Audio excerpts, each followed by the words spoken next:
বহু লোকের কথা আপনারা জানেন, তারা তাদের সন্তানদেরকে কষ্ট করে তারা মানুষ করেছে, এখন অন্য জায়গায় থাকে। ইভেন তাদের মৃত্যুর সময় তাদের ফিউনারেল প্রেয়ার, তাদের জানাজায় পর্যন্ত তারা উপস্থিত হতে পারে না। আমি সেই জন্য বলছি, আমরা এখন একটা এক্সোটিক একটা ম্যাটেরিয়ালিজমের মধ্যে বসবাস করছি। আপনাদের সন্তানরা যেন আপনাদের মাধ্যমে এই শিক্ষা যেন তারা না পায়, আপনাদের কাছ থেকে তারা দিনই শিক্ষা পাক। আপনার ঘরটাকে এমন বানান না যে আপনার ঘরটাকে ঢুকলেই মনে হবে একটা মসজিদ টাইপ। কেবল কি আপনি মসজিদে গিয়ে আল্লাহকে স্মরণ করবেন? আপনার ঘরটাতে ঢুকলেই যেন মনে হবে যে যেন একটা মাদ্রাসা টাইপ। একজন ঢুকলেই মনে হবে যে এটা তো দেখি একটা ইসলামিক একটা এনভায়রনমেন্টে আমি প্রবেশ করেছি। যিনি আসলেন তিনি আপনার ঘরে ঢোকার পর একটা দাওয়াত পেলেন।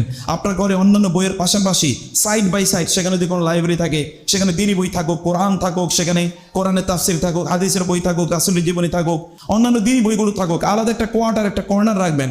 ওইখানে গেলেই তারা মনে করবে না আমি একটা ইসলামিক কর্নারে এসে, ওদের একটা ফিল তৈরি হলো, একটা অনুভূতি তৈরি হলো। ওইখানে গিয়ে তাকে নিয়ে কোরআন তেলাওয়াত করুন, তাকে নিয়ে সেখানে গিয়ে রাসূলুল্লাহ সাল্লাল্লাহু আলাইহি ওয়াসাল্লামের জীবনী পড়ুন, সাহাবায়ে কেরামের জীবনী তাদেরকে বলুন।